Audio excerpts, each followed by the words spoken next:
Hello. The question is genetic drift is the change of. Genetic drift किस चीज़ का change है? Genetic drift is the change of allele frequency of a population over generations due to chance और error sampling. किस चीज़ का change है? अलील frequency का चेंज है. किस में? एक पॉपुलेशन में ओवर जनरेशंस. किस चीज़ की वजह से? ड्यू टू चांस और एरर सैम्पलिंग की वजह से. Population size should be small. अगर हमें जेनेटिक ड्रिफ्ट ऑब्जर्व करना है, that means we need a small population और a finite population. You can not observe genetic drift in a infinite population. So, genetic drift can occur in two forms. First is the bottleneck effect and second is the founder effect. Here, if in a place or in an area we have a allele frequency of two alleles P and Q. Here, the allele frequency of P is more than Q.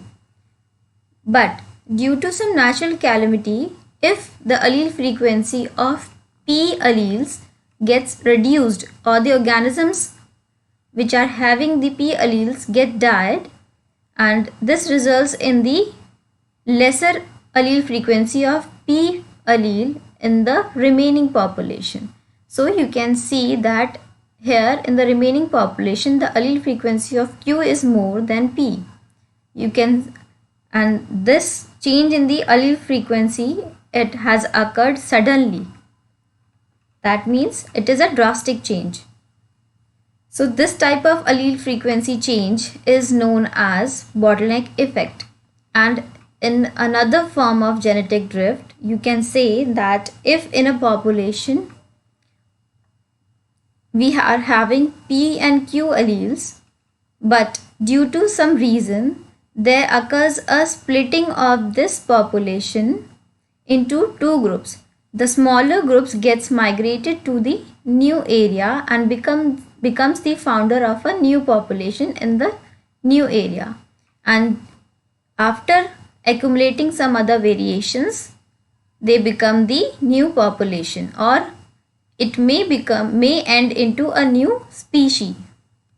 So this type of effect is known as founder effect. The second question is adaptive radiation refers to. What is adaptive radiation?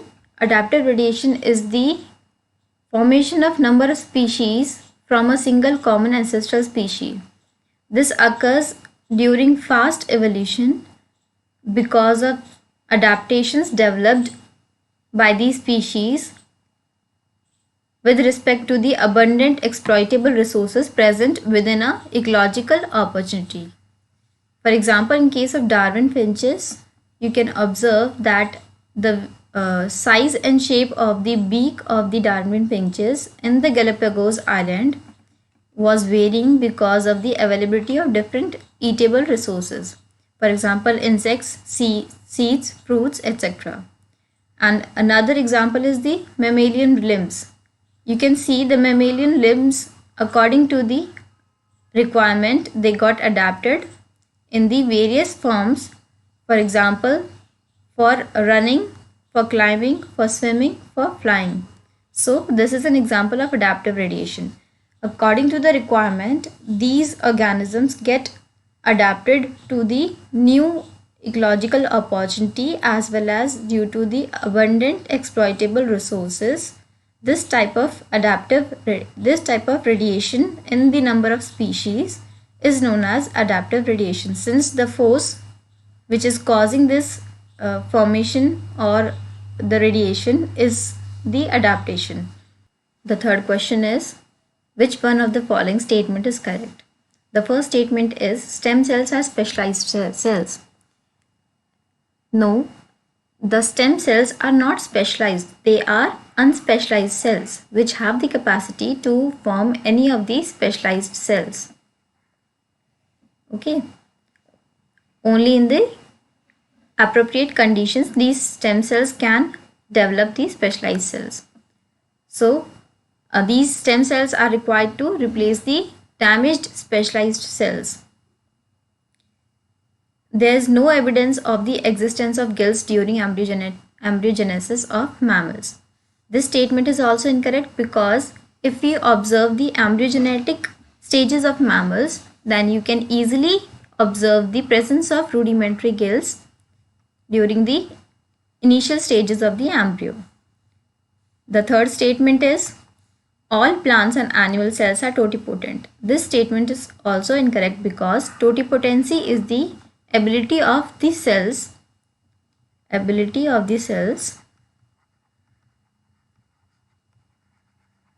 to form any of the specialized cell. So, in case of plants, only the meristematic tissue have this ability, and in case of animals, only the initial embryonic tissues have this kind of ability. All the cells are not totipotent. Only the special cells are totipotent. And the fourth statement is ontogeny repeats phylogeny. Ontogeny stands for the embryonic developmental stages, and phylogeny stands for the ancestral developmental stages during the course of evolution. Evolutionary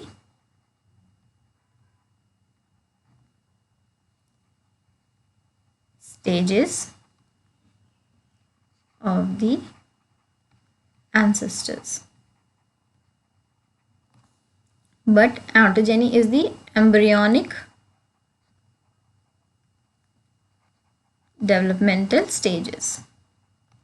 So, if you observe the embryonic developmental stages, you can easily relate to these stages with the evolutionary stages of the ancestors according to the recapitulation theory.